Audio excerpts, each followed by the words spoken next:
আজকে তোমাদেরকে যে অঙ্কগুলো আজকে বিশেষ করে দেখাচ্ছি সেগুলো তোমাদের এসএসসি জিডির ওপর ডিপেন্ড করেই অঙ্কগুলো দেখাচ্ছি। আমার অনেক দাদা ভাই বলছে দাদা এসএসসি জিডির অঙ্কগুলো করাও, তো আমি একটু টাইমের শর্ট আছে বলেই আমি এত লং ভিডিও করতে পারছি না। আপাতত যেটুকু দেখাচ্ছি দেখো, আমি পরে আপলোড করব, ঠিক আছে? দেখো বলছে একটি আয়তক্ষেত্রের দৈর্ঘ্য 30% বাড়ে ও প্রস্থ 20% বাড়ে, তাহলে আয়তক্ষেত্রের ক্ষেত্রফল কত বৃদ্ধি পাবে? দেখো একদম শর্টে দেখাবো। দেখো প্রথমে কি বলছে, বৃদ্ধি। বৃদ্ধি মানে কি? প্লাস, আর হ্রাস মানে হচ্ছে মাইনাস। মানে বৃদ্ধি মানে বেড়ে গেল আর হ্রাস মানে হচ্ছে কমে গেল। এবার মজাটা দেখো, দৈর্ঘ্য 30% বৃদ্ধি পেয়েছে। আচ্ছা, বৃদ্ধি পাওয়া মানে হচ্ছে প্লাস, বললাম 30% বেড়েছে গেল।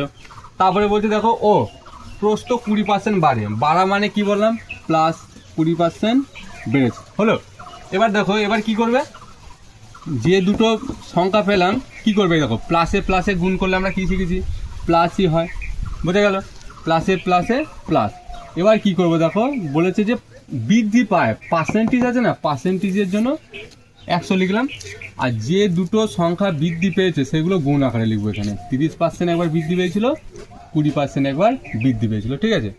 এবার খেয়াল করো, দেখো তাহলে এখানে আমি যদি যোগ করি 30 আর 20 যোগ করলে কত হচ্ছে? 50 যোগ এই শূন্য গেল, এই শূন্য কেটে গেল, তাহলে কত? 3 দুগুণে 6, তাহলে কত দাঁড়ালো?